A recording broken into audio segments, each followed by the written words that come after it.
Well, Jacob, good to see you again. You as well. Yeah, thankful that we are recording once again after a much longer break than either of us intended to have. Yeah, exactly. I think that we had this episode planned for, since the beginning, actually. We had it planned out, and then we just had a 2-month hiatus on accident. This was maybe the last book that we put on the original legal pad outline of the podcast when we were sitting at IHOP one morning eating pancakes. Right. Yeah. Yes, the beginning of a new era. Exactly. So this one has been in the pipeline for quite a while, and we're just finally getting around to it. Yes, indeed. So what have you been up to lately that obviously not recording podcasts? Oh, nothing really. I mean, it's just been nice for the last 2 months to just sit around and do nothing, really. Right, I'm sure. And I know that's what you've been doing. Of course. Yeah, absolutely. Been very busy wrapping up the school year at Caritas Academy where I teach, and I'm the dean. And then just pouring myself into my doctoral dissertation, trying to get that done this summer and hopefully defend in the next few months here, you know. Also joined up with a group of guys and started a new institute, the Beza Institute for Reformed Classical Christian Education. So I'm really excited to be the editor-in-chief in that and fellow, and then we invited you to join in as well. Yep. So. Obviously desperate for other people. That's right. Like, who can we rope into this? So they found some low-level talent You just in look myself. so good in a clerical collar. We couldn't pass you up. I mean, I do, I rock the clerical collar most of the time. So, But you also had a big life event because your oldest son graduated. Yes. Yeah, my oldest son is now graduated from high school. Praise God. And just picked up a job at Discount Tires. So, nice. Yeah. Outstanding. That's the place for young men to work. Apparently, in our church at least. Seems like in our church for sure. Yeah, very good. Well, I'm excited to get back to the podcast and hoping that we're going to be able to record this a little more consistently. Obviously, that's always been the desire. We're just super busy with life and school and family and church and everything else. But this is something that I find a lot of value in. It's important. I was sharing right before we recorded that I enjoy these conversations because I'm learning from you as we're going.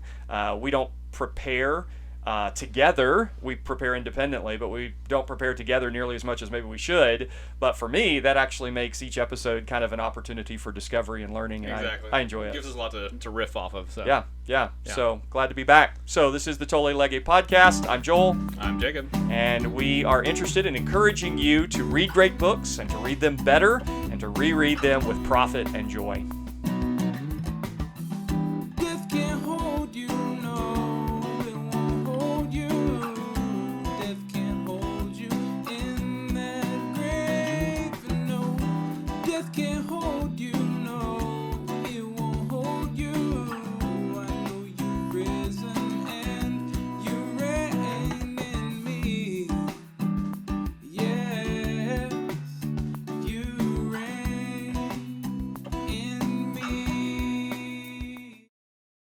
So today we are kind of transitioning just a little bit. Yeah. We're going to be doing a sci-fi novel, one of the original sci-fi novels, as we will talk about a little bit in the episode, and intend this really to kind of connect with what we've recently been talking about in earlier episodes and what we're going to be talking about over the next few episodes. But Jacob, I thought that we haven't done any questions in a little while to get us started, maybe as we're getting back into this episode and tackling a new genre. It might be helpful to kick it off with a few questions for you. So, bring it on. What's your favorite sci-fi author, and what would be the runner-up?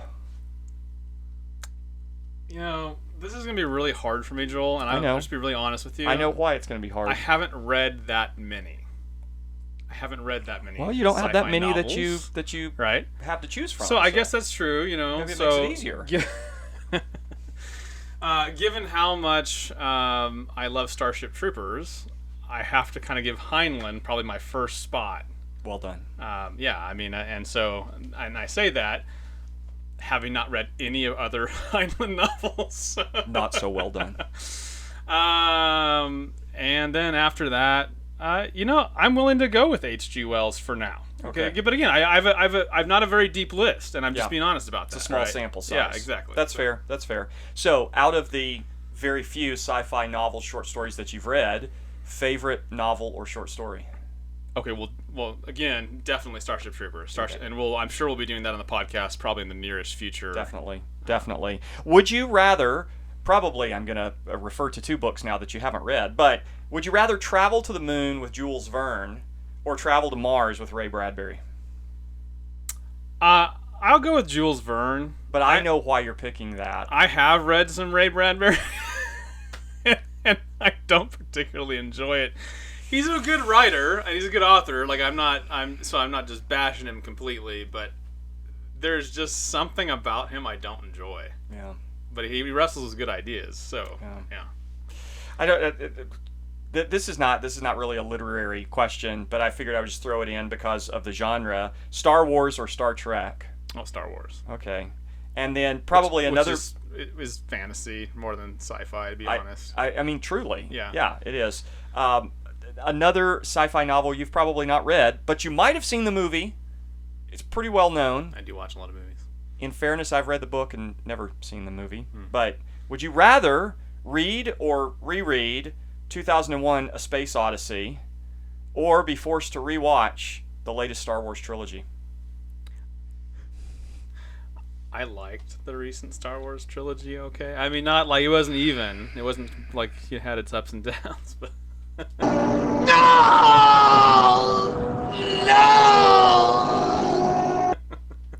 It's really remarkable that this podcast has lasted as long as it has. Well, have you ever seen 2001: A Space Odyssey? I have not. I haven't seen it either, but I have read the book, so I was not a fan.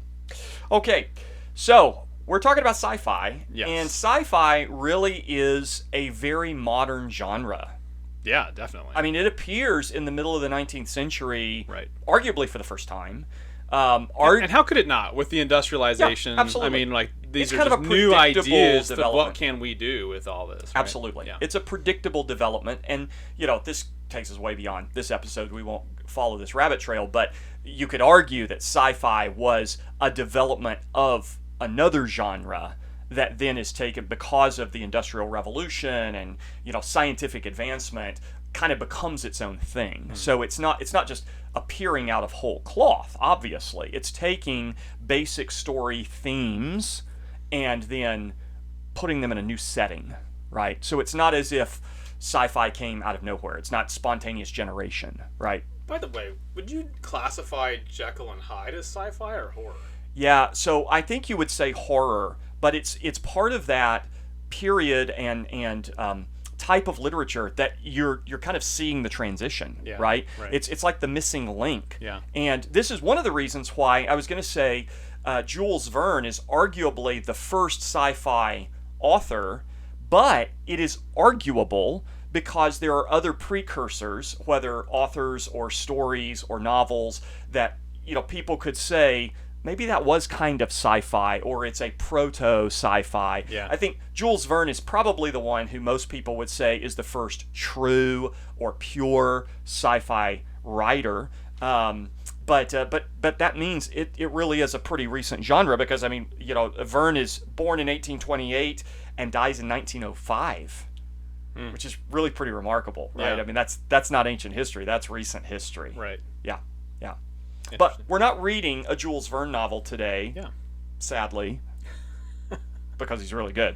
We're reading H.G. Wells, who was younger than Jules Verne, but was contemporary with him. In fact, Verne comments on Wells's fiction. So H.G. Wells, born September 21st, 1866, died August 13th, 1946, right after the end of World War II.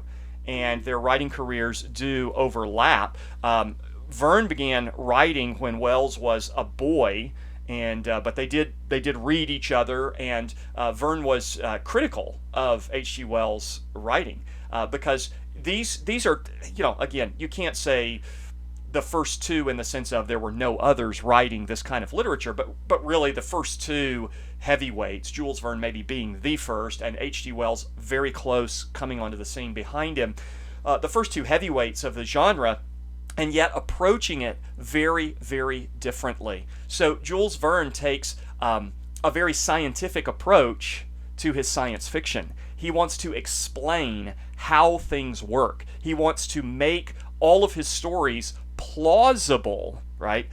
Kind of like you think about the first Jurassic Park movie, where there's enough explanation that you're kind of going, this is a completely silly idea, but then you hear their explanation, you're like, huh, that could work. You know, Right. So you're not having to completely suspend disbelief. Yeah. You're able to enter into that environment and say, okay, given the explanation that's been presented, it's plausible. Something like this could happen. That's the way that Jules Verne approached his sci-fi, whereas H.G. Wells does not. You'll notice in this novel, The Time Machine, newsflash, that's what we're reading, The Time Machine, he never explains how this machine works. Right. Like the time traveler just moves levers and somehow he goes forward and backward through time. Yeah. And so there's no real attempt to make this sci-fi scientific. He's much more, Wells that is much more ideologically driven. Right. He's much more interested in the social aspects of the story. And this leads us to one of the reasons we wanted to do some sci-fi, and that is science fiction is arguably, and it is arguable, but I think it's a good argument could be made, it's arguably the most explicit or the most transparently philosophical of all of the fiction genres, Sure. right? Yeah. Obviously, all literature is, everything's philosophy. Everything's philosophical in one sense. But sci-fi, really from the beginning, and certainly from H.G. Wells forward, has been very explicitly, very transparently concerned with ultimate questions.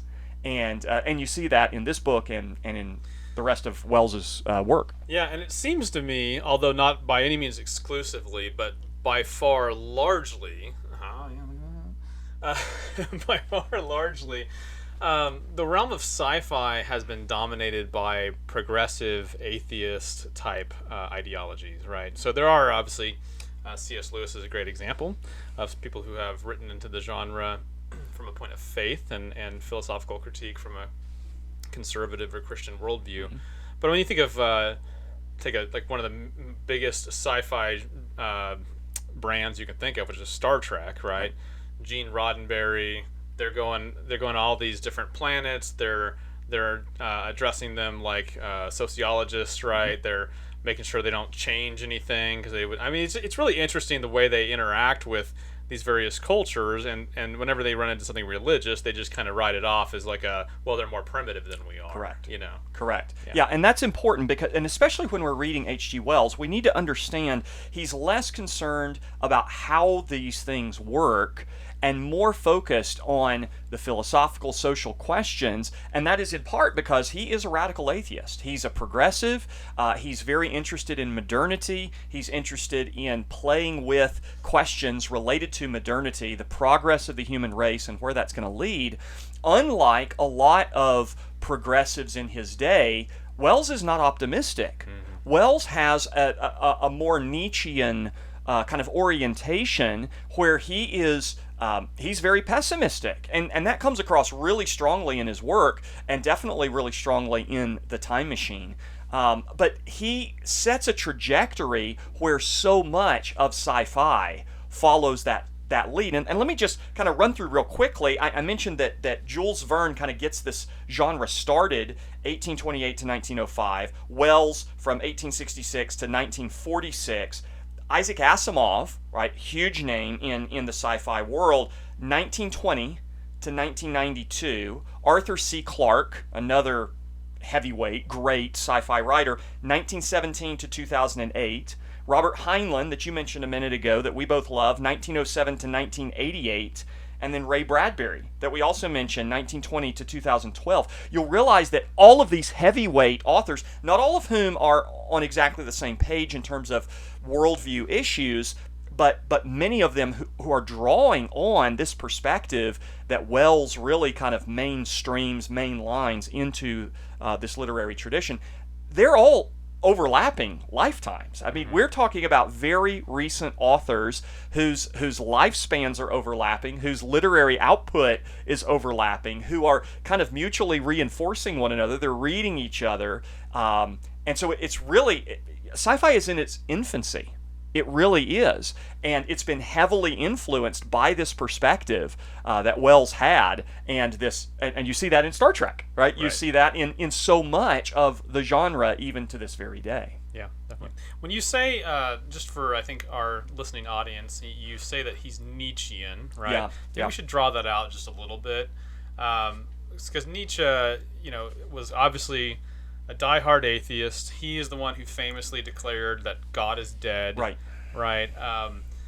He thought that he saw what a lot of people in his own day, even people who affirmed the atheism that he affirmed, were not seeing, which was essentially that this realization, this truth as he thought it was, right, was going to lead humanity to a place where there was no more up or down, left or right, no horizon to judge about where they should go, what they should be, any moral truth, right? Yep. And he realized that that's a net negative, right? That's a bad thing for humanity, but there's nothing to be done for it. All we can do is just kind of make a morality and stick to it. That's right. It's inevitable, it's inescapable, and I think Wells is drawing on that. I think that's Wells's basic view. I mean, I'm sure there are many distinctions we could make, but Wells is a modernist. He's a progressive. He writes in favor of eugenics. I mean, he's got really an ugly worldview, and yet very pessimistic, where so many progressives were imagining this utopian vision. We finally have outgrown the traditionalism and superstition and religious crutches of the past, and now humanity is going to enter into this golden age. And Nietzsche and Wells, I think, are saying, yeah, but like there may be a sense of that, right? That we may be able to have these supermen, right? But what lies beyond that? We're on a trajectory here that's going to take us right off the cliff.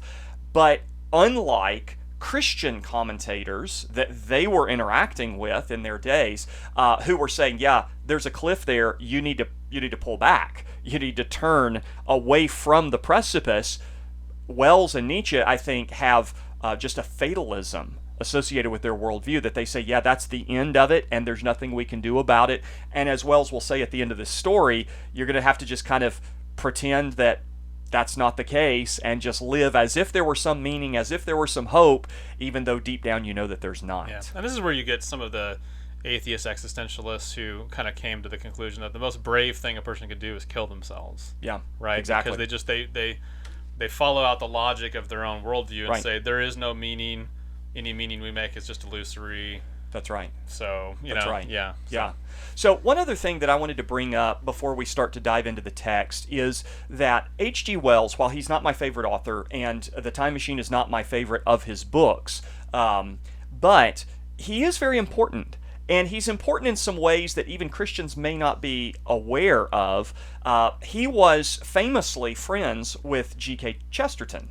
Now, there it is. What time is it in the audio here? We're about 17 minutes in. Okay, good. G.K. Chesterton. I was restraining myself. I was waiting as long as I possibly could before mentioning Chesterton and bringing him into the conversation. But yeah, they were famously friends, and obviously they're on completely different pages. They are writing against one another. They're speaking against one another at the same time that they're corresponding with each other. And there's a genuine friendship. It's not just like a professional acquaintance or civility. There's a genuine affection between these men, even though they are so diametrically opposed in terms of their worldview.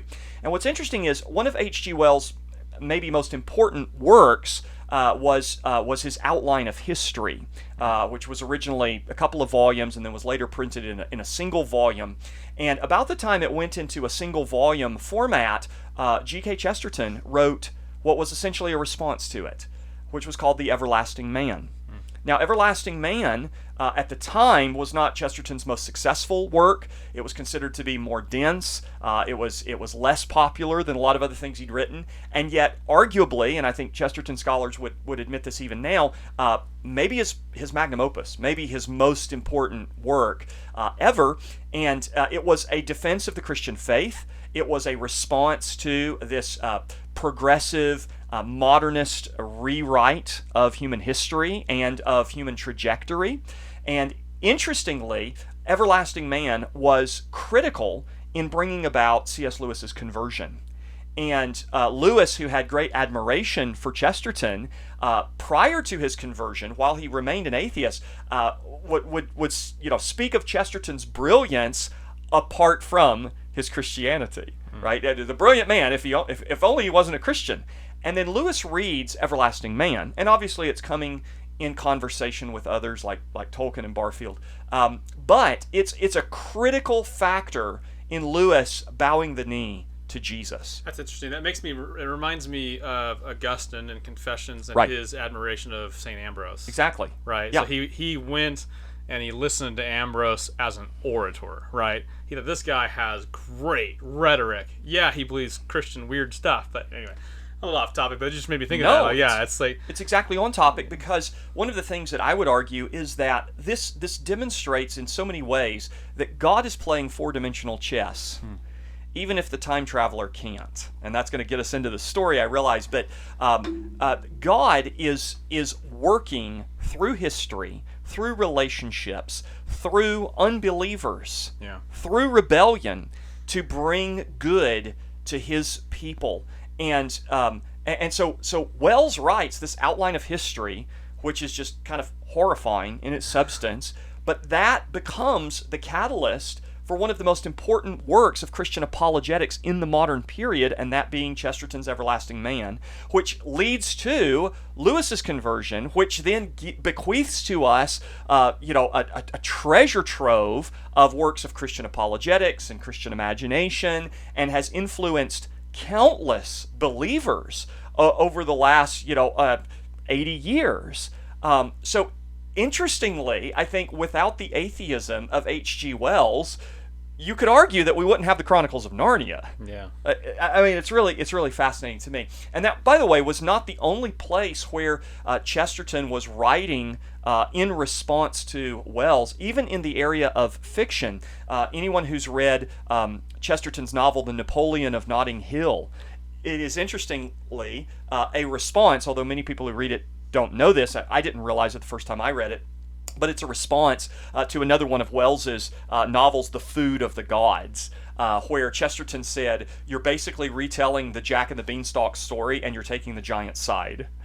And so he writes a novel in response to it. A lot more that we could say about that. That's like a lot of modern movies right now that are recasting the villains as misunderstood. Exactly, taking the villain's sides, whereas Chesterton would say no. I was with some friends at a bookstore the other day and saw that there is a novel. I think it's just called Grendel, which is writing as Grendel, like explaining his side of things. You know, kind of interesting. From Beowulf, might be a demon. I was like, let's take the side of the descendant of Cain that fell below the line of humanity. Wow. So, I say all of that, not just to bring Chesterton into the conversation, although I'm determined to do that at every possible opportunity. I think our listening audience should start timing it every episode and see if it gets like earlier or later each episode. Yeah, you might. So, but I say that because I want us to dive in, and I know where you want to start, and right before we get there, I want us to dive in with the second paragraph in the novel, where the time traveler has his dinner guests, his dinner party, sitting around the smoking room, and he is about to introduce to them the machine that he has created and the theories that underlie it, which we're going to talk about. But he says this at the beginning of the second paragraph. Our editions are going to have different page numbers here, I think. But he says, "You must follow me carefully. I shall have to controvert one or two ideas that are almost universally accepted." That line, I believe, as well as the line at the end of the epilogue, is more important than many may recognize when they first read this book. So if you are paying attention as you're reading this novel, pay attention to the bookends. At the beginning of the novel and the end of the novel, at the beginning of the novel, the time traveler says, in order for you to understand where we're going and what I'm going to share, I am going to have to contradict, is basically what he's saying. I'm going to have to controvert one or two ideas that are accepted as axioms, that are just universally embraced and understood. They're not even argued for anymore. Everybody knows they're true. And then at the end, he's going to say, this is what is true, but we're going to have to live as if it's not. I think we could spend the next 3 hours of a podcast just talking about the bookends. We're not going to do that. But I introduced that to say this. I think that Wells is challenging the optimism and confidence of the modernists and the optimism that they have with regard to man and progress and the future. I don't know to what extent he realizes how far that goes, because in many ways I take this novel to be a refutation of his own worldview. It is not a work of Christian imagination, at least not intentionally, and yet you would be hard-pressed to find a better novel to demonstrate the folly and futility of atheism and progressivism and modernity. Yeah. And I think it's interesting that you have kind of this self-consciousness within Wells to say, in order to propound this idea, I'm going to have to tell you there are several things that you take for granted as being true, and I'm going to have to tell you that they're wrong. And that's more true than even Wells himself may have realized. Right? Yeah. So, anyway. Yeah, it is interesting. So, prior to the two world wars, with the rise of the industrialization of Europe and America, you had this kind of attitude and sense that man was truly going to be able to overcome all of the shortcomings that they have, that they're going to be able to harness all the powers of nature and use it for the good of the common need and fellow man and so on and so forth. Just this bright optimism, and until you hit two successive world wars, which completely changes the the attitude, right? Of what we instead of making a new utopia or a paradise, right? We have now the potential to wipe each other from the face of the planet, right? And shown some willingness to do so. And this novel is written in 1895. Right. It's on the cusp of a new a new century, and the great hope that stands before the Western world, and yet I think that in many ways Wells's work is arguing, whether he means to or not, and I have different thoughts about that, but whether he means to or not, he's showing that optimism is ill-founded, and that the future may be far more bleak than people realize. And yet he's not doing that because he's a Christian and he wants them to turn and repent, but rather because he thinks this is the despair that we are destined for. And in one sense, I would say that I find, not that I appreciate his worldview or commitments or ideas in that sense, but I can honor a man like this who's at least self-consistent with his worldview, as opposed to a lot of modern atheists or secularists, right, who do think, oh, we can just make it all roses for ourselves, and so Nietzsche and Wells were at least able to say, no, logically, consistently, this is where it's going to go, and we just have to deal with it, and the modern mind typically just kind of sweeps that under the bed. Yeah, absolutely. So in the first chapter, he's kind of gathered the time traveler. By the way, it never actually gives us a name. Right. Of any of the characters, by the way. They're all identified with their work. The medical man, the journalist, the time traveler. Yeah, you do have a character named Philby, but whoever Philby is, right? Yeah. Some fiery redheaded guy, yes. Right? Yeah, I don't know. But yeah, so it's pretty anonymous. And it is interesting, too. I mean, you mentioned I think it's in the second chapter that the psychiatrist or their psychologist, and very much what you would expect in that kind of right. But he he's gathered some people of kind of different walks of life, different professions. He just kind of wants to show off his inventions and the things he's making. And in the first chapter, he begins to kind of propound to them his theory of time travel. And here's one thing that he says in the first chapter. Clearly, the time traveler proceeded, any real body must have extension in 4 directions. It must have length, breadth, thickness, and duration. And so he gets into this discussion, and he essentially equates time as the 4th dimension. And he says that the reason that we are not able to sense it in the same way that you can sense the other 3 is because we are in kind of a constantly synced with it. We move with time at the exact same rate time moves. Right. If that's a way I can say that, right? Yeah. And so his Although you're right, he never doesn't explain like what mechanically in his time machine makes him able to kind of jump out of sync with time as it's moving. Nonetheless, that is the theory of time travel, that somehow one has to kind of unalign yourself with the flow of time. Right. And once you do that, you can step outside of it, either go backwards or forwards from it. And yes, that's kind of the general idea. Right. So one of the things I think is interesting is just the thought of time being a fourth dimension. I mean, do you have any thoughts on that? Like, do you agree that that's a reasonable way to characterize time? No, I don't. I think that it depends upon the idea that time has some kind of almost material, objective, substantive existence apart from the participants in it.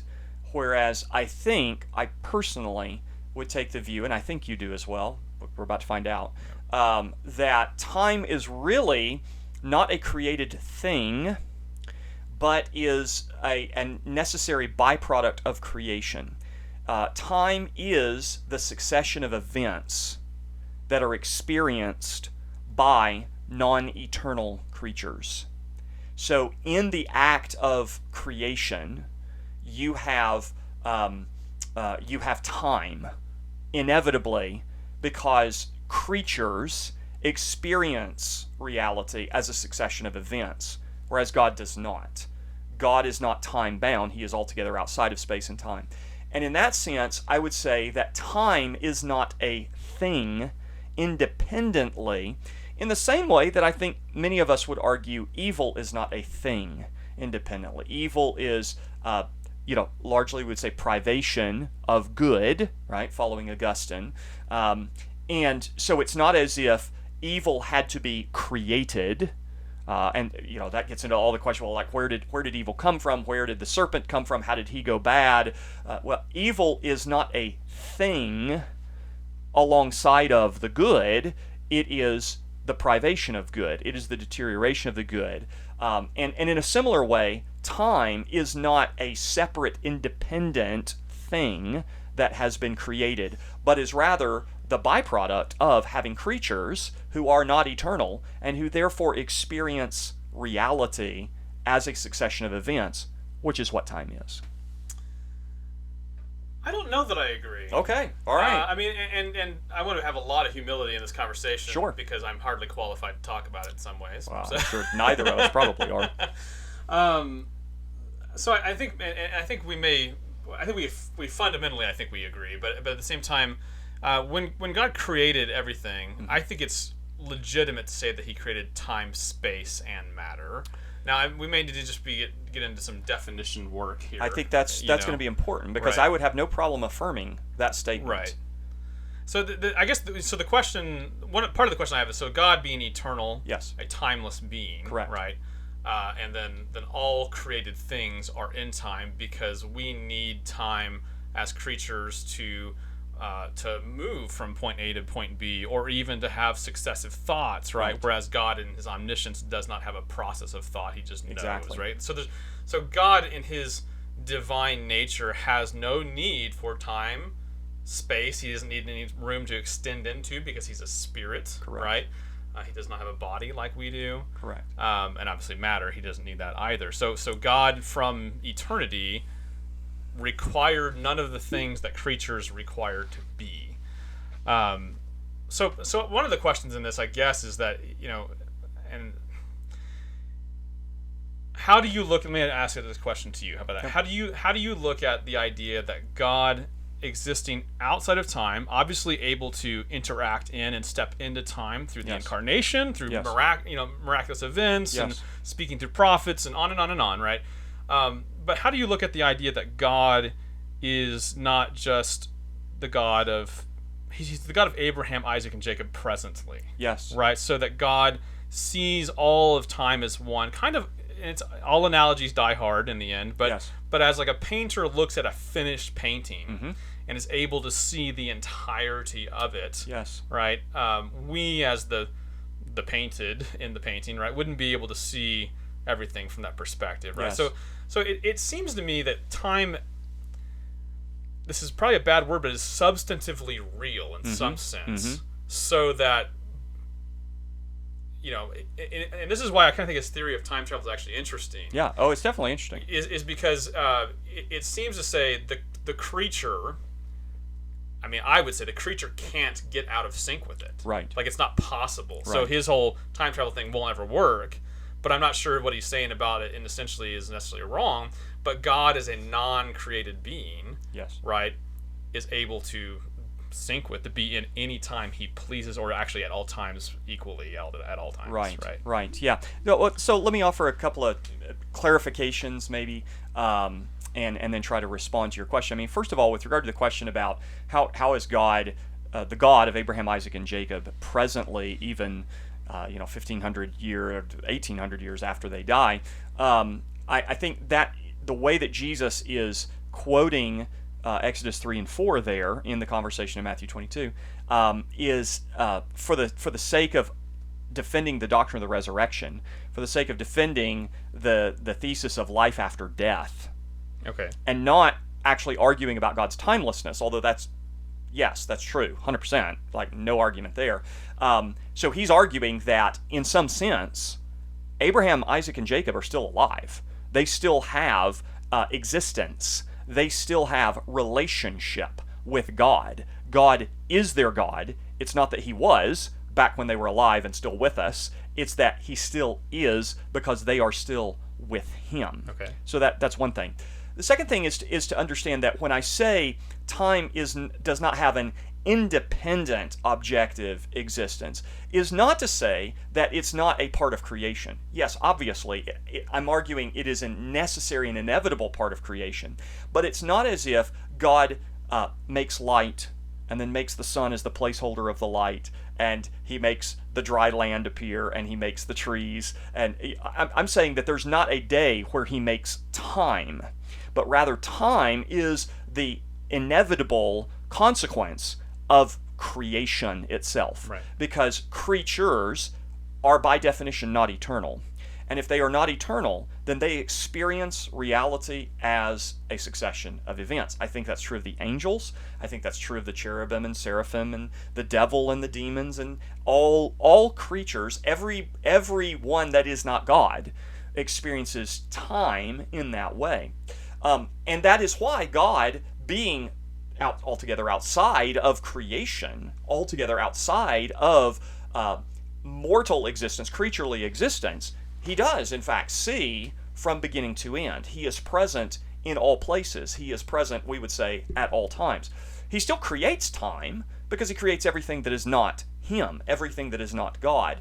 And I would also point out that he creates what we think of as time in distinctive ways. And I mean by that is to say, I think we have to distinguish time generally, conceptually, from what we often refer to as our experience of time.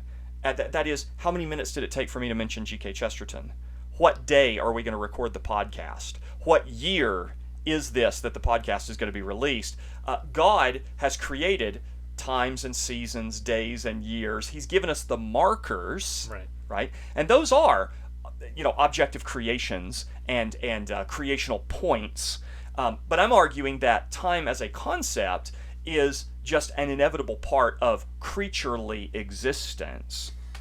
Yeah, and again, I think more than not we agree, and I I'm thinking of things also along the lines of, and again, I'm really speaking out of my area of expertise here, but that's what we do on this podcast. But I have read some studies on the idea of time being relative to light speed and things like that, which again that seems to indicate to me that, I mean, and I'm fine with the idea of, okay, so time is a byproduct in one sense, like a shadow is a byproduct of a tree between the sun and the ground or something like that, but at the same time, if time can in fact be relative based upon speed, it does seem to be in some way, shape, or form part of, I don't know if I want to say material universe, but at least in some sense the created universe. I think more maybe a little bit more significantly than we might talk about like a shadow or something. Oh, I would not use the analogy of a shadow. Okay, yeah. Yeah, I would argue that's my that. analogy. That's okay. No, I would just say that would not adequately describe, because remember, spirits, right? Angels, demons, cherubim, seraphim. Spirit beings are creatures who don't have material existence. Right. Right. And so I would say the same thing about time. It's a created aspect of reality, right? But it's an aspect of creational reality, not eternity, not divinity. It's an aspect of creatureliness. And where this becomes relevant, I think, is the question of the eternal state. I hear so many Christians talk about the end of this present world, and of course many times they have as their vision of the eternal state is all of us becoming Casper the Friendly Ghost, and we're floating around in the ether without bodies forever and ever, amen, right? But many Christians seem to have an idea of the eternal state as timelessness. I don't think that creatures can experience timelessness. No, I agree. Yeah, and I know you do. So we will always and forever experience existence as a succession of events, which is part of the reason we can't be omniscient. It's part of the reason we can't be omnipotent. It's part of the reason we can't be ever present. Right. Right? Yeah, timelessness is a quality of deity. Yes. Of the one true God. Correct. Right. Nothing else can have that. I think I just won the argument because you like the But I don't think we were disagreeing on that. Right. Yeah, and admittedly, I think where the sticking point here is not really so much a disagreement as an inability to know how best to express this. Yeah. And maybe my way of expressing it is not the best way, and I'd certainly be open to criticism or correction on that point. But I have found it most helpful over the years, wrestling with these ideas, reading philosophy and reading scripture and wrestling with these things of expressing it the way that I am is to say it's not as if on the first day God created the light and time. Yeah. But when God created, time begins. Right. Right. And it's not because he said let there be time. It's because he said let there be. Yeah, it's And contingent. as I mean, soon as I he totally says- agree with yeah, that. Like yeah. it is. And that's really all that I'm trying to Yeah, say but is rather than thinking about it as a separate substance, fair enough. it is the inevitable, necessary aspect of creaturely existence. The thing that I do find compelling about his theory in chapter 1, though, is this notion that created things are in sync with this flow of time, and there's no way for us to really get out of it. Right. But theoretically, like if going back to the painting illustration, right? If you have a painting of a man and that man were somehow able to step out of the painting, Yes. then he could also see the whole of the It's a painting, fascinating, right? yeah. Yeah, I mean, it's and so that's what I think the main idea of his time travel is fascinating to me, and I kind of agree with it in a sense. Only I just don't think it's possible for creatures to do. Yeah. Yeah, oh, absolutely. And I don't want to take away, I disagree with Wells's characterization here, which obviously it's a novel. It's not necessarily he's making an actual argument that this is the way that it is. He's just setting out the parameters of his story. Yeah, sure. At the same time, I find it fascinating. Yeah. And there are certain points at which, I certainly resonate with it. I would say, yeah, if you could step out of the stream, what would you see? Right. But I do think you're correct. As creatures, it's not possible. In order to step out of the stream, you would have to be divine. Yeah. You would have to be divinized. Which is why, and I try not to berate anybody when they say this or whatever, but in a real sense, like, we don't enter into eternity. I mean, again, I Sure. can play with that term. Yes. I'm not trying to stomp on anybody, but Christians gain everlasting life by tapping into the eternal life of God. That's like right. So there's lots to be said there, but we have endless duration as created beings, but God is just without beginning, without and beginning end. or end. Right. That's exactly right. So we are like a ray. Yes. Right, and Yes. he is like the line. Exactly. It just goes on forever. Correct. Yeah, and it's an important distinction, and I think a lot of people, because they fail to recognize that in Scripture, the word translated eternal or everlasting also has a qualitative aspect as opposed to just a quantitative aspect. It's a particular kind of life, because I would argue that the damned in hell have an unending existence as well. Yeah. I don't think their existence is like the saved, Right. Certainly not, but is it an everlasting conscious existence? I think that's the way Scripture presents it. Ever-enduring death. Yeah, exactly. Right? Yeah. Do they have eternal life? No. The Bible never calls it life. It's existence. Yeah. Life is a qualitative term. So too is eternal in modifying life. Eternal life is not just duration, but nature, the kind of existence that you're having. Right. Yeah, we could go on about this for a very, very long time, and actually, it's a fascinating topic. What I want to say one more thing. I'm a little loath to do this because I don't want to get us too far off. We haven't even gotten to the book yet, and we're 45 minutes in. But another reason, or maybe not reason, but another way in which I would disagree with Wells's presentation of the concept of time here, is that I think that human beings actually can move forward and backward in time. Okay, explain. And I think that's what we do whenever we read. I say whenever we read. Obviously, it depends on what we're reading. But when we are reading... I have read certain books that have stopped time altogether. Yeah. In school. Isn't that amazing? Yeah. Right? I can say that both positively and negatively, actually. When you read, you experience the life of another person. Yeah. If you're reading history, you actually are stepping back into a whole nother world. But it's not another world. It's just an earlier part of your world. And when you are reading Scripture's prophecy about what lies before us, you are tasting the future. And so it's not time travel, and it's certainly not what Wells is, kind of suggesting with this novel. But it's another place at which I would say you're not even understanding, I think, what time is, because in this respect, we experience time as a succession of events. And yes, I can experience the past and, in a limited sense, the future through the experience of that literature and record, which is one of the things I am looking forward to in the eternal state. Obviously, first, foremost, forever, seeing the face of my Savior. Second, getting rid of my sin nature, right? Once, forever, not ever having to wrestle against my sin. But also the stories. Pretty amazing story, huh? I can't wait for the stories. Yeah. I think about this all the time. I dream about this. The stories that we are going to share. Human beings are story-driven creatures. And I think that's related to our time-bound nature. Yeah, so. I believe we're still going to be writing stories. Yeah. Well, I mean, I hope I write much better stories in the eternal state. So I want to one last thing kind of on this, but I think it'll propel us forward a little bit too. Sure. So in just general sci-fi, there's tons of time travel stories, right?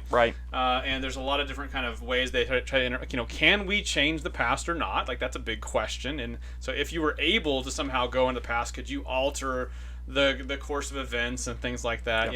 So some people have portrayed the past as fixed, but the future is fluid with many possibilities and things like that. One thing that's interesting about Wells, I think, or the way I take him, and almost we could agree in some sense as Christians with it, is that the future is actually fixed, right?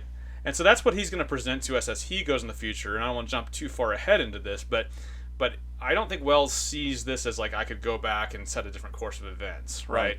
And so Christians see that, positively, we see God is in control, right? That He has predetermined for His glory and for the good of His people, right? How things are going to come about. Yeah. And we can take great comfort in that, not some sort of deterministic like fatalism, right?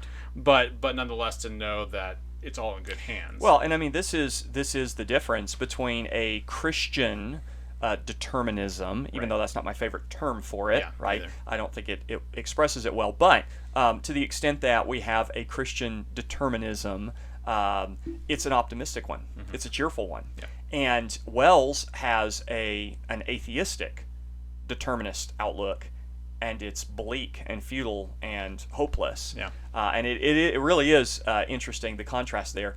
If he was an open theist, then he couldn't go into the future because there would be nowhere to go. That's right. Right? Because it hasn't been actualized yet. Right. Right. And so that's part of the conversation too that we Correct. were just having. Exactly. Right. Is that yes, time is a product of creation. Mm-hmm. But it's real enough to the extent that we can say there is an absolute future that God knows and already sees. Yes, absolutely. Right. Because he's already written the story. Exactly, right. The book was already written. So Psalm it's 139. not completely malleable. And people don't end up in heaven or hell because you and I weren't persuasive enough in our gospel presentation. Correct. And God's just waiting to see how well we did. we know that Frodo will make it to the Grey Havens. Right. Because we've read the end of the story. But he does not know when he Yeah. leaves Rivendell Right. that he will make it. Yeah. And God has written every day of our lives in a book before the first one began. Psalm 139 says, and that's why the Lord sees it all laid out. But I also don't think that that's a defeater to the idea that what we call time is just our experience of the unfolding of that story. Right. Yeah. So one of the things that was interesting to me, this doesn't have to be a big part of our conversation, but you'll see in chapter 1 where Wells's assumption is that the future is going to move in the direction of communism, because obviously that's going to be people will eventually see the wisdom of that, and you just see his ideology coming through. The very young man says, then there is the future. Just think, one might invest all one's money, leave it to accumulated interest, and hurry on ahead. To which the time traveler replies, to discover a society erected on a strictly communistic basis. Right, yeah. Isn't it interesting? Yeah, they won't need money. Yeah, that's right. So that comes through in various parts of the story, and you will see that even comes out in the way that the time traveler interprets some of what he sees, and as it turns out, misinterprets some of what he sees initially when he finally does make it into the future. Yeah, that's right. So in the first chapter, he has this little group, explains his time travel theory to them, kind of have a little conversation about that. Chapter 2, it's 8 days later, and you have another group, some new faces there, and he's kind of set them up, said, I want you to come, and we'll talk some more about this. Well, what is the case is actually he has returned. I'm not sure if I said this right. Is it 8 days later, or is Yes. it's a few hours from? So he comes. He has spent 8 days in the future. Right. And for him, it's 8 days. Correct. Yeah. Right. Correct. But he returns to the dinner party and then tells them about that week, Yeah, essentially, right. a little more, that he was in the future. Gotcha. Yes. Yeah. So, Yeah. I just want to straighten that out a little bit. But so anyway, so he begins to kind of unpack his story. And by the way, I think the way this is written, would you say that H.G. Wells is presenting himself as one of the people Yes. listening? Yeah, I think so. Yeah. I think he is one of the characters who is unnamed. He is the narrator. And yeah, so again, like they come back.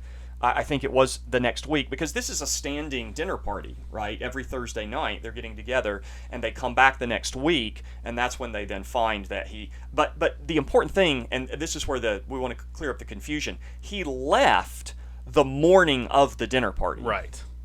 and spends 8 days in the future, Right. and comes back. So that's where Yeah. it is a week later, but it wasn't that for the last week of their lifetime he was gone. Right. It's that they come back the next week, and he left that morning and came back that night during the dinner party, and it's been 8 days for him. Right. Yeah. Yeah, exactly. Very good. Okay, cool. All right. So, and so he just starts to unpack the story. He's voraciously hungry, as I recall. Things like Correct. that. Yeah. Eagerly longing for meat, which I want to return to. Okay. I'm going to be critical of Wells here, but anyway, go ahead. But yeah, jumping ahead, and I think into chapter 3, unless you got something else you want to say there. No, that's great.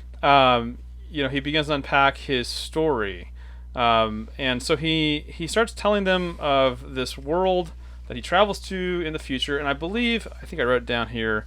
It's not until chapter 4, but he says that he basically discovers the date is 802,701. That's what correct. It calculates to. Yes.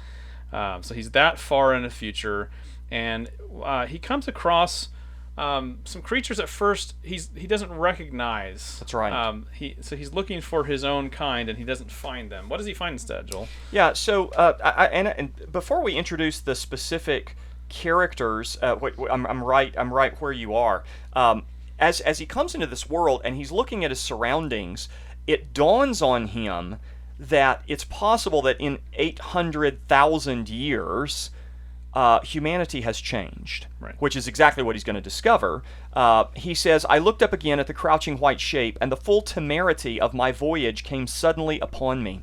What might appear when that hazy curtain was altogether withdrawn? What might not have happened to men? What if cruelty had grown into a common passion? What if in this interval the race had lost its manliness and had developed into something inhuman, unsympathetic, and overwhelmingly powerful? I might seem some old world savage animal, only the more dreadful and disgusting for our common likeness, a foul creature to be incontinently slain. So it's interesting that there are multiple misdirections as this story unfolds, where the time traveler is trying to interpret what he's seeing, and he's going to get it wrong most of the time up until the end. At the same time, this observation really does anticipate certain things, that humanity has ceased in any recognizable way to be human. Now, that's the way that Wells is going to tell the story. This is one of the points of the story where I'm actually going to argue with Wells a little bit, because reading is a conversation. But nonetheless, to get back to what you asked me, what are the creatures that he finds? The first creatures that he finds, we learn later, are called the Eloi. He describes them beginning at the end of chapter 3, a slight creature, perhaps 4 feet high, clad in a purple tunic. They're all dressed the same way, by the way. Girdled at the waist with a leather belt, sandals on their feet. And then the time traveler says this in the last paragraph of chapter 3. He struck me as being a very beautiful and graceful creature, but indescribably frail. His flushed face reminded me of the more beautiful kind of consumptive, that hectic beauty of which we used to hear so much. Talking about those who are dying of tuberculosis, right? He refers to the Eloi at the beginning of the next chapter as a fragile thing out of futurity. So he takes these to be the descendants of humanity, to be modified humanoids, and yet they're much smaller, they're much frailer. One of the things he describes is that their arms have lost the shapeliness that is distinctive of a difference between men and women. All of their arms are rounded like women's. They are largely androgynous.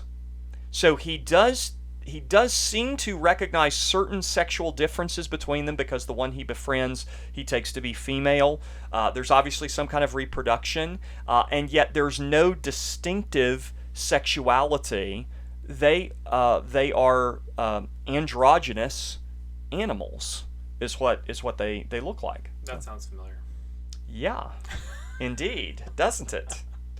In just a couple of paragraphs into chapter 4, he refers to their Dresden China type of prettiness. Their hair, which was uniformly curly, came to a sharp end at the neck and cheek. There was not the faintest suggestion of it on their face, and their ears were singularly minute. The mouths were small, with bright red, rather thin lips, and the little chins ran to a point. The eyes were large and mild, and, this may seem egotism on my part, I fancied even that there was a certain lack of interest I might have expected in them. They speak in cooing tones, they have very short attention spans, and they appear to have the intellectual and cognitive maturity of very young children. Yeah, he says a queer thing I soon discovered about my little hosts, and that was their lack of interest. They would come to me with eager cries of astonishment, like children, but like children, they would soon stop examining me and wander away after some other toy. Exactly. They are, not to be pejorative, but they're stupid. They're not intelligent. Right. They're very childish Yeah. and immature. They're also strictly vegetarian, and more specifically, they're fruitarians. They live on fruit, and it's fruit that is not familiar to the time traveler. That too has evolved, and yet it's very delicious. Apparently, he eats it during the 8 days that he is with them. There doesn't seem to be much in the way of other animals, actually. There's In fact, none birds, none are described Yeah. in the novel that I've ever seen. Yeah, so I think I would have to find it, but I think he even makes reference to the fact that there doesn't seem to be any. There are just 2 species on the planet, and he takes both of them to be descendants of human beings. Yeah, but at first he only knows the one. At Correct. First he only That's exactly says, right. The Eloi must be what we become, and that's it. Although- so he has a whole theory about how to explain that. Correct, which proves to be wrong. Right. And arguably, he encounters the second species first, but he doesn't realize that he does, and that is only recognized in retrospect. Later in the chapter, and it's on page 35 in my copy, which probably is not useful to you at all. He says, "A queer thing I soon discovered about my little hosts." Excuse me, I'm rereading what you said. Where am I going? Oh, page 36. I was on the wrong page. He says, he describes the world as being in a condition of ruinous splendor. For ruinous it was. He says in the next paragraph, "I realized that there were no small houses to be seen. Apparently the single house, and possibly even the household, had vanished." They live in community. They live in these abodes that are not houses but shelters. They sleep just all piled on top of one another. They eat all together. They live like a herd. They live like a flock. And he says, "Communism," said I to myself. That's immediately how he understands and interprets what he's recognizing. He's not entirely wrong about that. In one sense, it is communism, not the totalitarian central government species of communism, but just a general communism of their societal existence. Yeah, he seems to think that they basically perfected communism, and that it got to a point that because man no longer had any struggle, Correct. no longer had any need, that it actually made man weak. Correct. Right? The lack of challenge, the lack of difficulty to overcome has essentially reduced man, he thinks, to the Eloi, and that's what's all left of man is this perfected communism. Right. And now there's no intelligence, there's no agriculture because everything just grows the way they need it to, He argues this in several places, including on the next page, page 37 in my copy. He says, "Seeing the ease and security in which these people were living, I felt that this close resemblance of the sexes was, after all, what one would expect. For the strength of a man and the softness of a woman, the institution of the family, and the differentiation of occupations are mere militant necessities of an age of physical force." Could I just put a pin there and point out that that's part of the problem with a lot of Christian feminists and with a lot of sexual confusion, not just in our broader culture that's gone completely mad, right, but within the church, yeah, is that we think that the differentiation of the sexes, the differentiation of societal roles, right, the differentiation of occupations, that's just because we live in a fallen world. yeah. That's just because of the curse. And if we could get back behind the curse, then we would find the ideal of androgyny. Right.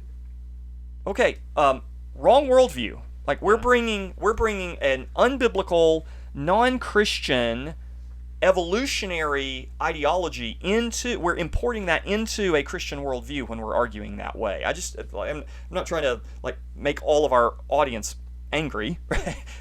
Well, I mean, yeah, you're in the wrong podcast if that angers you. Because we say things like this all the time. But the reality is, I mean, that right there, Wells is speaking out of his modernity and his atheism and his evolutionary biological pre-commitments, and yet he's speaking in a way that sounds shockingly like the kind of arguments that we hear about gender distinct roles and gendered piety today. Yeah, no, Christians have to get back to reading the first few chapters of the Bible. You know, I mean, God made them male and female, and before there was the fall, there was separate sexes with different roles and things to do, and it was good. It was very good. That's right.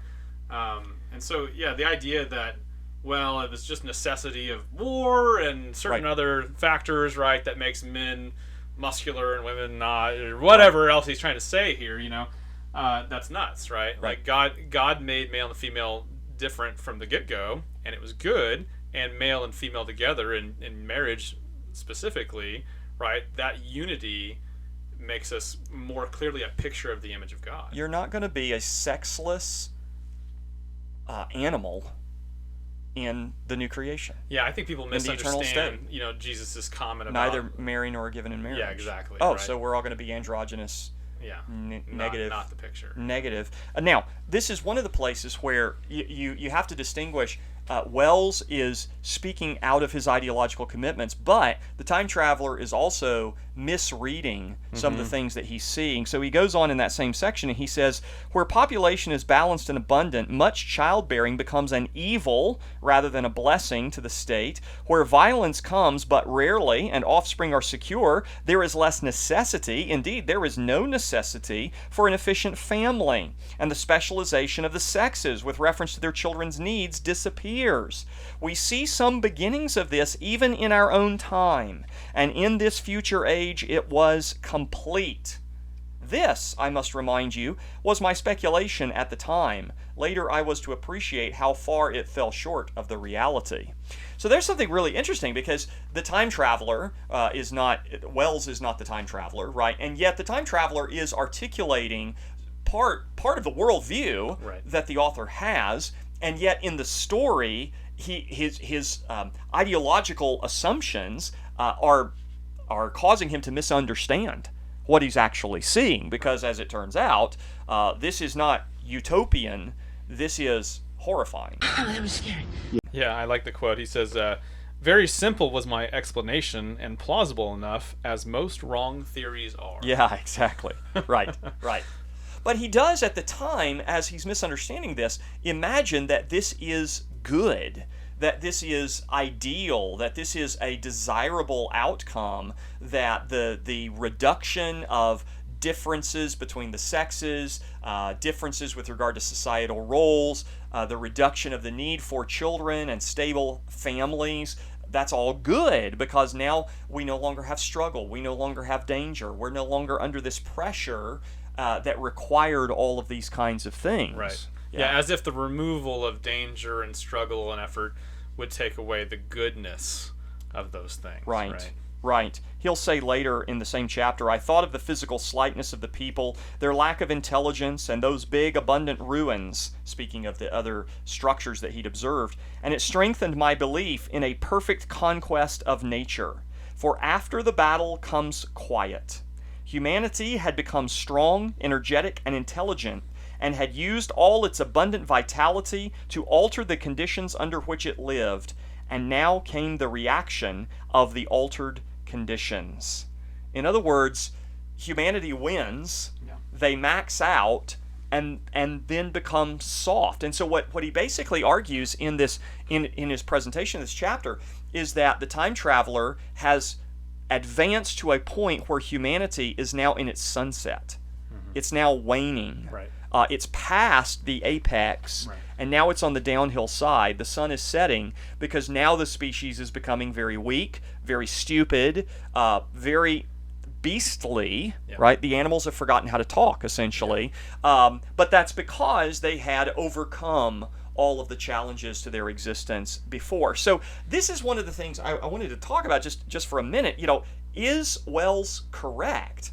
Are the conditions of the curse, of the fall, violence, danger, the necessity of survival in hostile environments, is that what creates the need for strength, ingenuity, certain kind of social structures? I would say, in one sense, yes. And in another very important and profound sense, absolutely not. Right. Because let's think about the garden for a second. You said we need to learn how to reread the early chapters of the Bible. That's exactly right. Were Adam and Eve sexless creatures? No. Like, not hardly. Yeah. You know, if anything, the curse brought about the deterioration of the essential goodness that we saw at the very beginning. And remember that evil, as we said, is a privation of the good. It is not a prerequisite of the good. And that is what Wells is arguing, is that evil, and talking here not just about moral evil, but natural evil, that struggle, that difficulty is the necessary prerequisite of strength. Well, we could say certainly struggle begets strength. You pick up heavy objects repeatedly, your body gets stronger. Right. You push yourself to run farther, your endurance builds, right? So there is a sense in which suffering strengthens the human person and the human race, but in another very important sense, suffering is actually the byproduct of the deterioration of the human race, the moral evil that appeared in creation. Yeah, and I think that you can say a couple things here. One, that pre-fall, or if the fall were not in effect, right? God gave, He gave the mandate, right, to be fruitful and multiply, to cultivate the garden, right? Make the whole world a garden, basically, right? Yep. And so, without a sinful nature at play, men and women would have lived up that mandate. They would have worked hard towards good and truth and beauty, but we live in a broken, fallen world. And so in light of that broken and fallen world, I think that Wells is actually hitting on some truth but misinterpreting it, yeah, right? I agree. So I think that there is, because he actually says, let's see here, he says, this has ever been the fate of energy and security. It takes to art and to eroticism, and then come languor and decay. Yes. There's something about what he's saying there that's true. Right. In peace times and prosperity times, there is a general sense in which the people tend to, the Psalms have plenty to say about this, right? Just trust in their own wealth, their own riches, right? And say, I don't need God, and I can just kind of pursue my own passions, and it goes a bad direction, right? So in this broken world, I do think God uses bad things happening and bad ideas and pressure against the church to awaken the church, to strengthen the church, to make them strong and rise up and be kingdom builders, right? And because without it, I think we do tend to fall in kind of a languor. Absolutely. Right? But that's because of the fall, right? Correct. Yeah, and this is part of what we have to remember, is that work is a creational ordinance. Yeah, work is not the result of the fall. Right. Work's difficulty was exacerbated by the fall, right? Thorns and thistles, but calluses, blisters and calluses are not the result of the fall. Yeah. That's part of the pre-fall world. Yeah. Pain in childbearing increased. Correct. Didn't start. It didn't first appear. Yeah, Previously, boy, those kids just popped out and just beamed out like a shaft of light. Yeah, exactly. Yeah. Yeah. Sorry. Sci-fi. Yeah. Right. So, but that's a part of biblical reality that Wells is missing completely. Right. Is to say, yes, of course, struggle is necessary. Yes, of course, prosperity can beget softness and the deterioration of the human person, but struggle, labor, mission is part of creation, and it is good. It is good. It's not evil that is prerequisite of strength. It is mission. Should you choose to accept it. And labor under God's good governance, that is a prerequisite of strength. Yeah. Take us to chapter 5. All right, so chapter 5, there's a couple important things to mention here. One, he meets a character, one of the Eloi, named Weena. So we actually get a name of one of the characters, and you mentioned her earlier, but obviously he determines that she is a girl, female, somehow. But she's very childlike, but he kind of enjoys her company and hangs out with her. And part of that is he brings up on a couple of occasions his desperate loneliness. Right. Yeah. And so it's not as if they have an intelligent relationship as equals. No. But I'm not trying to be ugly in saying this. I'll come back to this later. But it's like the companionship you get out of a dog. Yeah. right? Yeah. I mean, it really is. He's learning the language, but it's an extremely sparse language. Nouns and a few verbs. But there's no conversation happening in terms of values, affections, ideas. Right. He says, quote, there seem to be few, if any, abstract terms or little use of figurative language. Right. So the people, again, they have gotten to a point where if it's not about a physical, tangible thing that you can see in front of you, like that fruit over there that I'm hungry, or it's just that kind of stuff, they don't have higher order ideas. They don't discuss religion, philosophy, politics, like anything along those lines. They don't have a vocabulary for it. Correct. Because their minds don't work in that way at all. So it's not the companionship of a human friend. Right. It's the companionship of an animal. Yeah. Right. Yeah. The comfort that I find with my dog is the comfort that he finds with Weena. Yeah. So. Imagine if your dog could talk to you but still be your dog, right? What would he say? Right. Yeah. I'm hungry. Would you scratch my ear? And that's basically the level at which you're relating. Yeah. So, but anyway, but she becomes an important character in the story because they do become companions of a sort. You also have the fact that the time machine disappears. Right. And it gets moved. It gets moved. And he's able to find where they drug it. Mm-hmm. The ruts, the torn up turf demonstrate that it's been moved not far away, but behind a wall, into a structure, into a building, basically, behind a door that he cannot open. Yes, and he gives it some effort, right? Yes, he does. He tries to pry it open best he can. And probably one of the more chilling things in the book, right, is that he hears a kind of sinister laughter. Right. Which really throws him off. And it's in the same chapter that he actually realizes it's really not just the Eloi. Correct. There's another species as well. He describes the ones that we later learn are called Morlocks. He says, my impression of it is, of course, imperfect, but I know it was a dull white and had strange, large, grayish-red eyes. Also that there was flaxen hair on its head and down its back. But he says it was running past me quickly. Now, he's going to have some up-close and personal contact with these creatures later on that are going to confirm this description. He says, in that case, I cannot even say whether it ran on all fours or only with its forearms held very low. What he's describing sounds like a white ape. Yeah. And yet he is, and again, we'll get to this maybe, but he is confident that the Morlocks and the Eloi are both descended from the human race. Right. Which is, of course, going to have to rewrite his entire theory. Correct. Right, because at this point he's been using his communist theory to explain how all of humanity became Eloi. Right. But now you've got two things going on there. Correct. So you got to go back to the drawing board. And could I just point out that anytime you have a communistic society, you have overlords. Yeah. You never have communist utopia. That's right. You only have communist totalitarianism. That's right.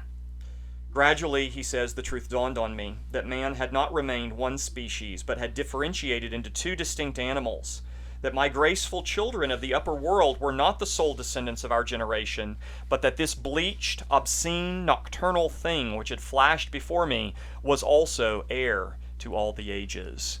The Morlocks live in darkness. They are terrified of light. They cannot come out during the daytime, and the simple act of striking a match in a dark area is sufficient to scare them away. Send them scattering like cockroaches. That's right. And of course, and on the flip side, the Eloi are terrified of the dark. Right. Correct. So it's pretty powerful imagery in that sense. For good reason, as we we find out. He says, the great triumph of humanity I had dreamed of took a different shape in my mind. It had been no such triumph of moral education and general cooperation as I had imagined. Instead, I saw a real aristocracy, armed with a perfected science and working to a logical conclusion the industrial system of today. Its triumph had not been simply a triumph over nature, but a triumph over nature and the fellow man. This, I must warn you, was my theory at the time. I had no convenient cicerone in the pattern of the utopian books. My explanation may be absolutely wrong. I still think it is the most plausible one. But even on this supposition, the balanced civilization that was at last attained must have long since passed its zenith, and was now far fallen into decay. The too perfect security of the upper worlders had led them to a slow movement of degeneration, to a general dwindling in size, strength, and intelligence. That I could see clearly enough already.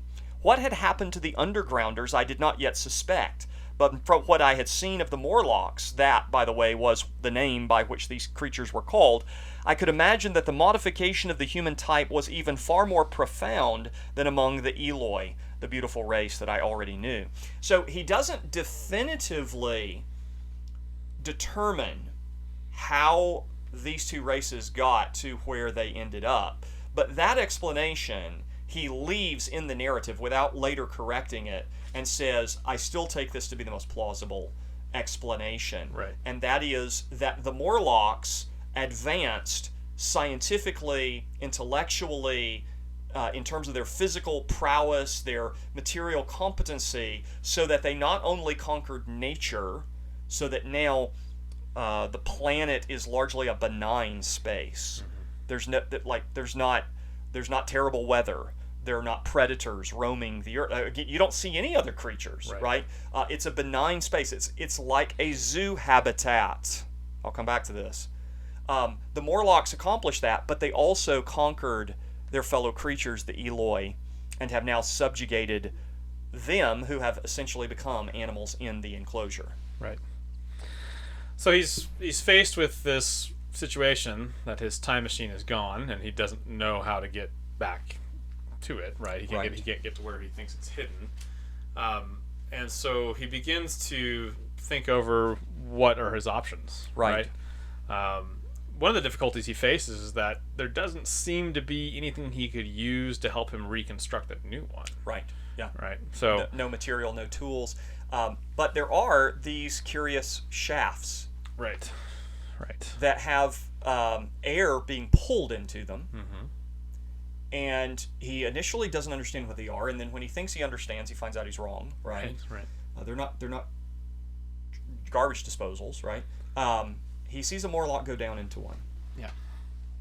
So it's his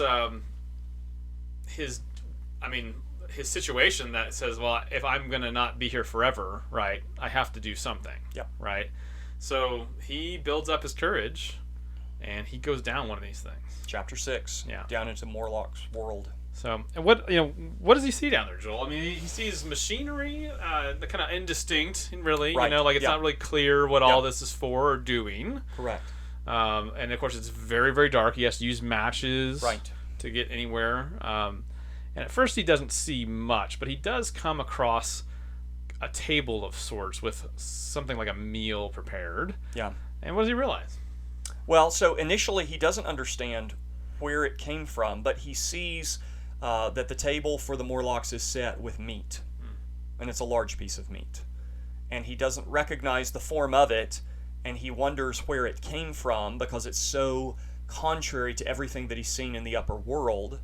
But it later dawns on him why the Eloi are terrified of the darkness.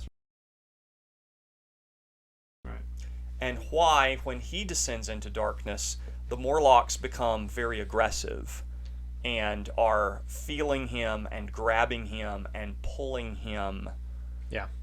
Yeah. Yeah, it's pretty intense. I mean, it is intense writing. I think he drops his matches at one point, and barely gets one in time to strike it up. Correct. To make him back off, and has to dash back out of that thing and climb out beyond the limits of his physical strength. Yeah. Barely escapes, much to the delight of the Eloi at the top, who are so grateful that he came back. Right. But barely escapes with his life from the darkness that he was in. Yes. So at this point, he has to decide what in the world is he going to do. So he had seen, we haven't mentioned it yet, but he had seen a structure off in the distance, right, which he'd kind of nicknamed the Palace of Green Porcelain. Yes. Right? And so he kind of not knowing what else to do at this point. He can't get to his time machine. Obviously, he doesn't want to go back down one of those holes again. Right. He decides, I better go check that out. I got to do something with myself, right? Right. So that's what he sets off to do, is to go check this out. What's he find there? Yeah, well, before we go there, sure. No, because we definitely need to get there, and we need to start moving this toward the close. But at the beginning of chapter 7, Okay. so chapter 6 is all about his descent into the darkness, encounter with the Morlocks, and then his escape. At the beginning of chapter 7, he observes in the first paragraph, there was an altogether new element in the sickening quality of the Morlocks, a something inhuman and malign. Instinctively, I loathed them. I want to come back to this in the conclusion. I don't mean to just keep teasing this as if, but why? Why does he loathe them? He loathes the race that conquered nature, that advanced scientifically, that is intelligent, that is strong, that continues to eat meat. He loathes the race that is most clearly continuing the tradition to which he himself belongs. Yeah. And yet he loathes them. So I just want to drop that there. Yeah. Before we move to the that's palace, good. and then let's go. And as on. I was flipping forward, I just saw one thing I wanted to just drop too. This is actually at the this is in chapter 7. Well, maybe I'm getting ahead of myself then in this case. So let's just talk about the Green Palace. Okay, so he takes Weena with him, and they go to the Green Palace. And what do they essentially discover there?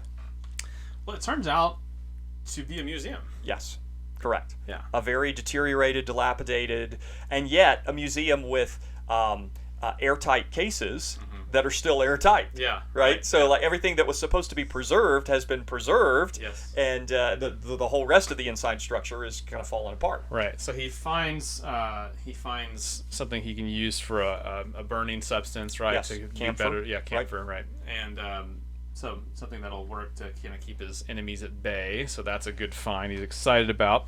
But he also observes just kind of all of this this machinery that's been kept, and so it's kind of a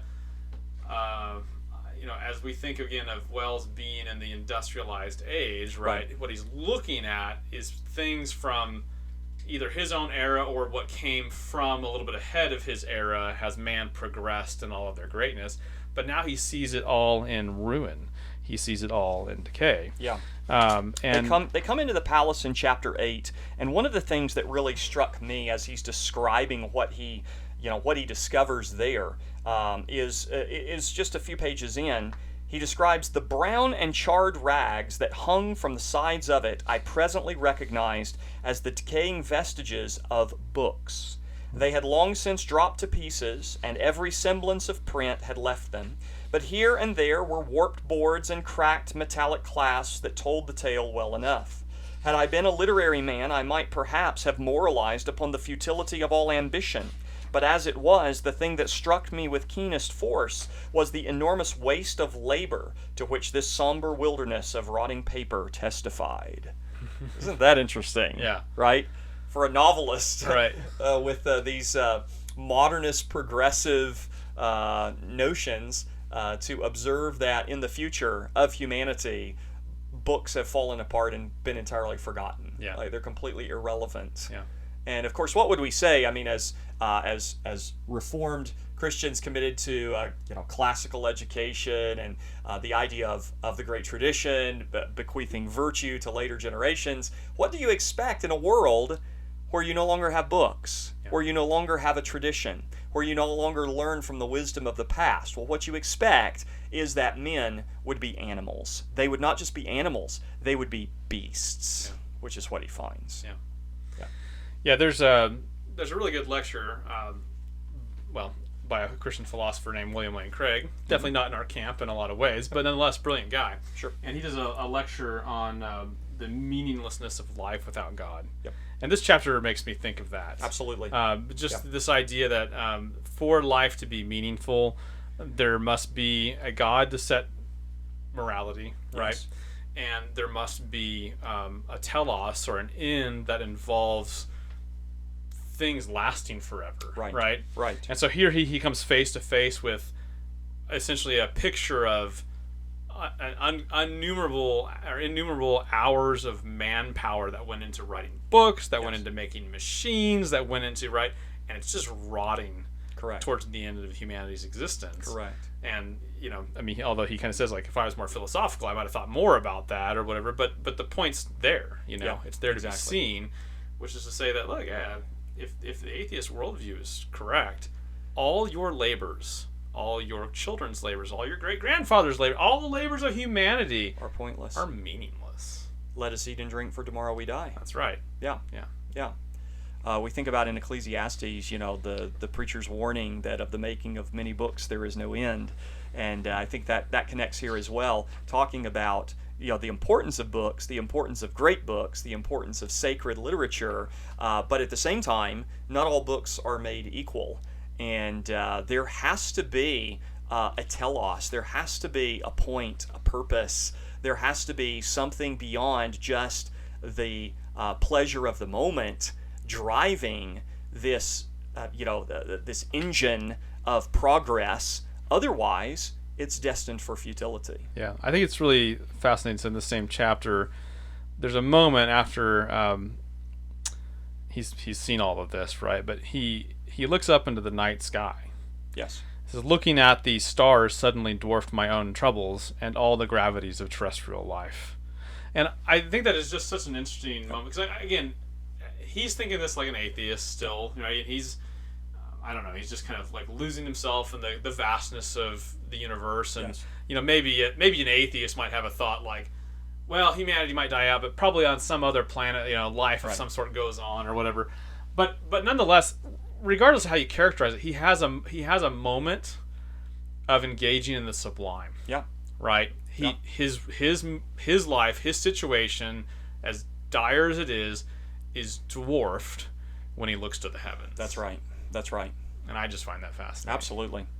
So chapter 8, they go through the museum in the porcelain palace. He finds more matches. He finds camphor. He finds a bar that he believes he can use to open the door in the Sphinx, which is the structure that we referred to earlier, where the time machine is hidden.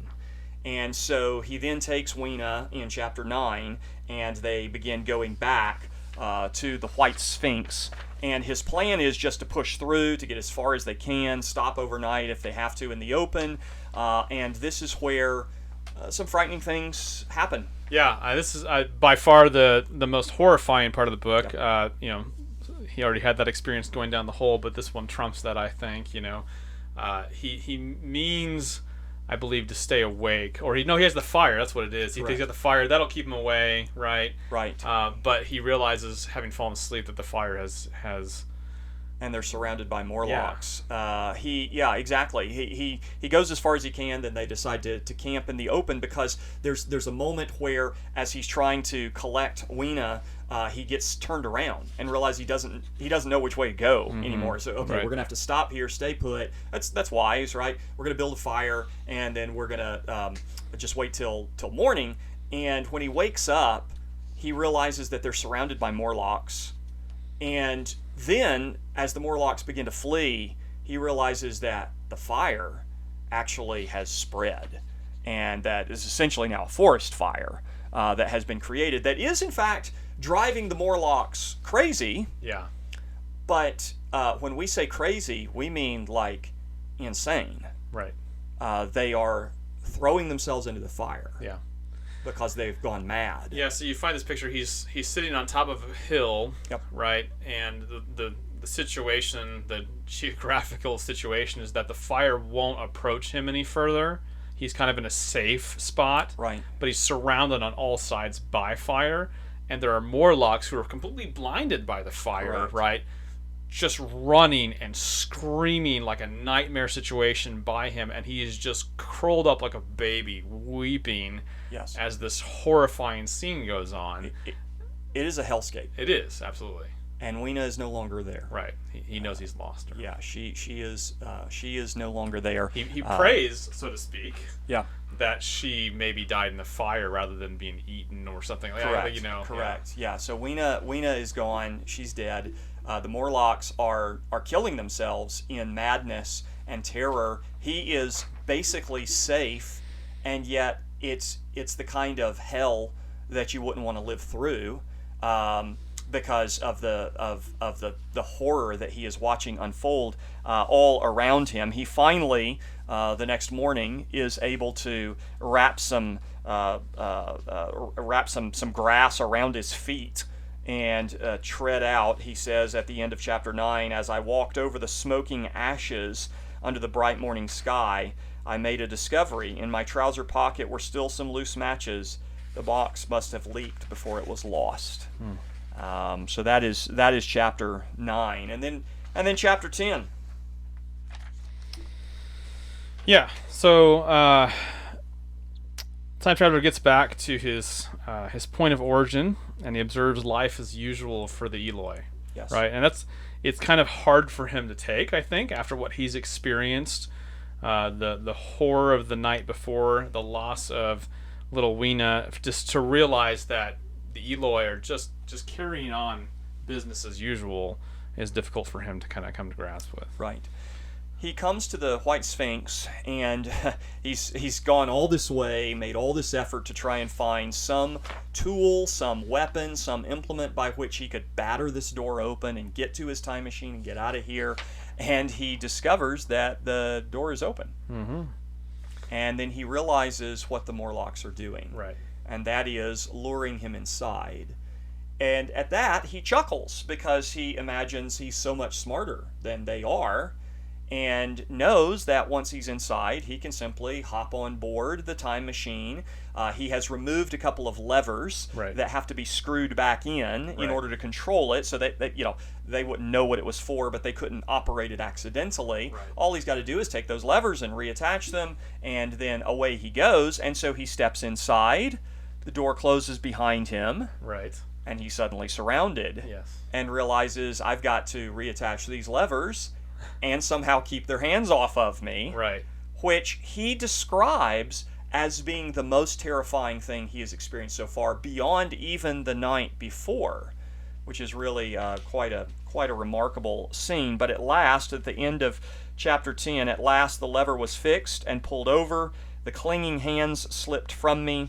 The darkness presently fell from my eyes. I found myself in the same gray light and tumult I have already described, speaking of the experience of moving through time, which is apparently very disorienting, makes you nauseous, and but anyway, he does in fact escape. Right, and of course you would think. I mean, he would obviously want him to get home at this point, right? But he doesn't. And I think at first he doesn't. He's just trying to get out of there, right? Yeah. So anywhere. But he finds himself flying forward further and further into the future. Again, kind of this disoriented state. It takes hard to say how long before he's able to kind of draw his wits together enough to stop the machine. Right. And so where does he end up? At the end of the world. At the point where the planets are falling back into the sun, where the Earth is no longer rotating on her axis, at a place where the only living thing that is observable is some kind of crab, it appears, and the world as we know it is dead. It is only a carcass. Yeah, so one of the reasons that I like this book, I guess, if I want to put it that way, is because I would say that Time Machine is a great example of atheist eschatology. Yeah. Oh, it's for sure that. Right. I mean, and so insofar as it goes, I essentially agree with Wells that if atheism is true, something like this is the destiny of man. Yeah. Right? Yeah. And so I think it's worth reading texts like this to be able to affirm that you have, either God does or doesn't exist. Right. Right? Right. And the answer to that question means everything. Everything. It's the most important question you will ever consider, and you will answer, whether you choose to answer it or not. And maybe, I don't want to cut this off too quickly, but I'm satisfied to kind of just wrap it up here with some final thoughts. He goes to the end of the world. He then moves back to the dinner party and arrives and relates all of this to his dinner guests, who do not believe him. Right. And then there's a little bit more material where the narrator, who again I take to be Wells, recounts going back to the house at a later time, and the time traveler is now prepared with a knapsack and other supplies, and is going to go away and bring back the proof that will confirm that this story is true. And he goes away and says he will be back within 30 minutes, and 3 years later he has not returned. The narrator describes in the epilogue that his hope that the things that were going on in the world at that time, at the end of the 19th, beginning of the 20th century, were not the final moment, were not the best days, but that the best days were still ahead of humanity. And yet he says that he had spoken with the time traveler long before the time machine was made, and he knew that he, quote, thought but cheerlessly of the advancement of mankind, and saw in the growing pile of civilization only a foolish heaping that must inevitably fall back upon and destroy its makers in the end. And then the narrator says this: if that is so, it remains for us to live as though it were not so.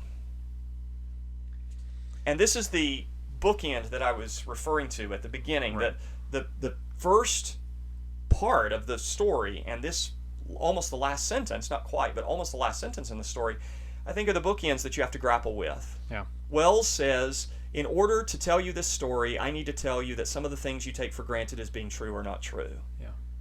And then at the end of the story, Wells says, and if they are true, you have to live as if they are not true. I wrote a note in my margin for the first time I read this book, and I just noted, who could know the truth and ignore it without going mad? And that is what consistent atheists have done, is they go mad. Right. How do you escape the fate of the Morlocks, who in their terror and desperation simply plunge themselves into the fire?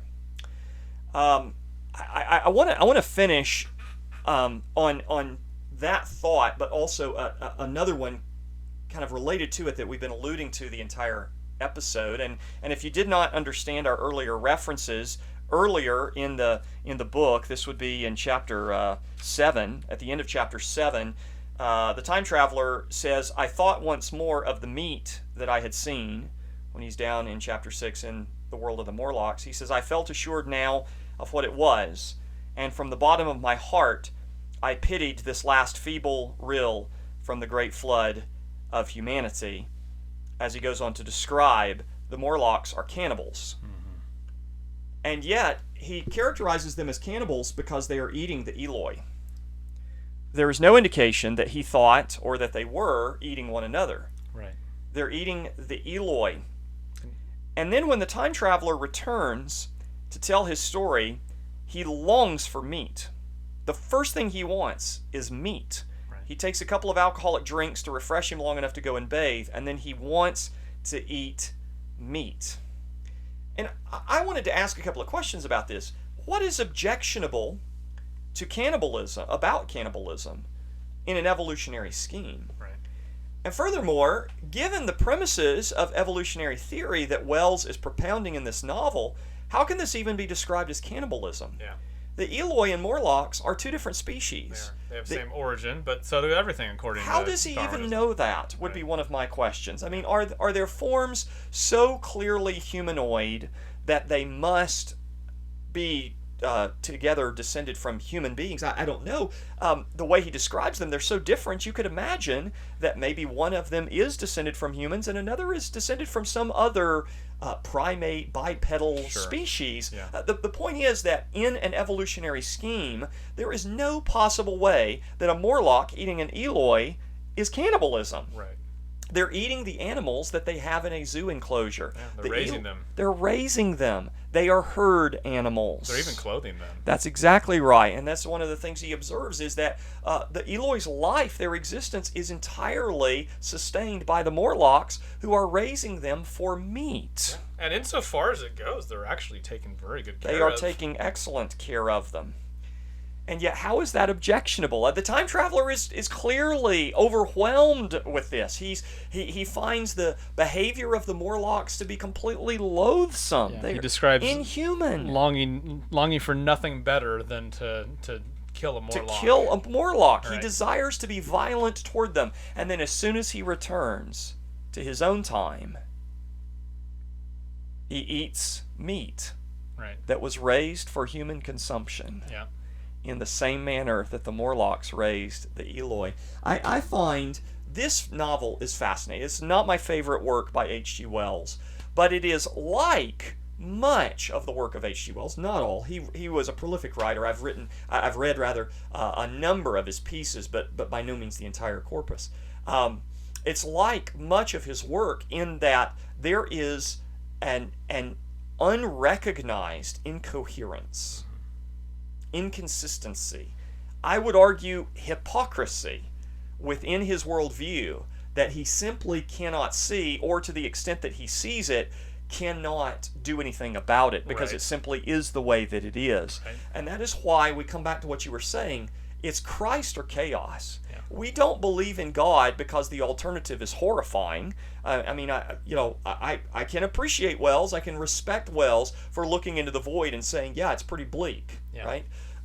But we believe in Christ because we recognize there is no hope, no purpose, no joy, no standard of truth, goodness, beauty if there is not God. Yeah, C.S. Lewis says something like the actual truth might be the thing that kills, right? So in other words, just because we find this objectionable doesn't mean that it's not true. So Correct. So when you're dealing with Wellesian type philosophy or Nietzschean or whatever else it may be, the fact that we find it objectionable doesn't necessarily make it false, right? But at the same time, right, you just need to understand that these are the options. Correct. Right? There are Correct. no other options. That's the law of exactly the right. excluded middle, right? That's God right. either does exist or he doesn't exist. If God does exist, then life has meaning. You have purpose, right? There's an ultimate end that an intelligent, benevolent creator has in mind and is working towards, and that means something for every little bit of our lives. Yes. Or there's nothing. Or there's nothing. And if there is no God, let's not have any of this silly, hypocritical loathing of the inhumanity of cannibalism, Right. especially from someone who raises animals for meat. Yeah. Well, or to have anybody lecture us on things like racism, That's or right. sexism, Correct. or any other thing like that. And this it comes down to this. You know in the marrow of your bones this isn't true. Right. You know in the marrow of your bones, and so did the time traveler, and so did H.G. Wells, Right. which is why he writes the novel the way that he does. He is testifying against himself. Yep. He is you can't help but do it. And this is what we say about great literature. This is great literature. It's horrible literature. It's horrifying literature. right. But it's great literature because even great literature written by pagans to propound progressive, unbiblical ideas cannot help but testify to the truth that always rises. Yeah. Joel, there's one last thing that I want to connect here before we're done. Okay. Okay. So we have talked about Lewis a lot. We always talk about Lewis Yep. a lot, like we talk about Chesterton. Absolutely. An Abolition of Man. Thank you. We meant to. No, I think it's about this a okay. lot, I but think yeah. it's okay to bring it right here. Right. So I think there's a very clear connection, Very. whether not intended, I don't think, by Wells, but nonetheless, Yeah. maybe in Lewis's mind when he wrote. I think so. How do we connect Abolition of Man to the Time Machine? Yeah, so hopefully it's not been long since you've listened to that episode. For us, it's been a little while since we recorded it, but it's just the previous ones. But the Abolition of Man, Lewis talks about the destruction of humanity in adopting ideologies and implementing them educationally that destroy men's chests. The sentiments. The courage, the virtue, the heart of man, which is the part of man that is to connect the belly and the head. It's the mediator. Correct. So it's not damning the intellect, That's right. nor even the the guttural reaction or emotions or anything like that. It's balancing and properly governing them. Yeah. And what you see in Wells's vision of humanity's future are two human, theoretically, species, one of which is only the head, the Morlocks, right? And the other that is only the belly, the Eloi. There are men without chests. Yes. And they the cease future, to be men. And they cease to be men.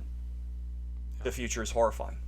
So I think, Wells obviously is not trying to argue that. Right. But Lewis very explicitly is, and I don't know whether he had the time machine in mind, but he certainly had in mind the very same ideas that are structuring the time machine and that are being propounded in the latter part of the 19th century, early first half of the 20th century, and that have continued to shape society, Western society, even to this very day. So I think the time machine is an excellent counterpart to the Abolition of Man. So you need to read Abolition of Man. You need to read That Hideous Strength. Right. After you read the first two of the Ransom correct. trilogy. And you need to read Time Machine in conversation with one another. Yeah. This is the way that the great tradition is to be read. This is why we read the great books. When you're reading great books, you're having conversations with authors. As I'm reading Time Machine, I'm arguing with Wells constantly. Whenever I'm reading Wells, I'm arguing with him. But in a respectful way, in a way that recognizes there are certain transcendent truths that even Wells cannot escape, but also reading him in dialogue with other authors prior to, contemporaneously with, and subsequent to. And Lewis is an excellent foil, as well as Chesterton, to Wells and his worldview. Yeah. The more you read great books, the more you see themes running all throughout them, constantly in conversation with one another. And Absolutely. One way to recognize a book is not a great book is that it enters into none of those conversations. That's exactly right. You don't have great literature that doesn't participate in that conversation. You have, Captain Underpants just will not do it. Right. Correct. Yeah. So I've enjoyed it. Jacob, any final thoughts before we go? Oh, goodness. I'm going to try to read more sci-fi so I can do All right. better on your future quizzes. Okay, very good. I hope you will. Do too well. You did fine. You gave the right answers for the most part, right? Your disdain for Bradbury notwithstanding. So connect with us online, Twitter, Substack, email. We appreciate you liking the content. We appreciate you sharing it. We appreciate you reviewing it if you don't like it. We appreciate hearing from you. We're open to critical feedback. We appreciate those who are listening and who are profiting from this and helping to promote it. We hope to be more regular and consistent. Yep. But Jacob, it's been fun as always. I love and appreciate you, brother. You too, bro. Very good. Very good. Until next time. Take up and read. In the beginning, you were there, yes. The Tolle Lege podcast is produced and edited by Elijah Ellis. Music composed by Eric Welch. For more info on the Tolle Lege podcast, please visit youtube.com/@the-Tolle-Lege-podcast or follow us on Twitter @Tolle_Lege_pod. Copyright the Tolle Lege podcast 2022. Death can't hold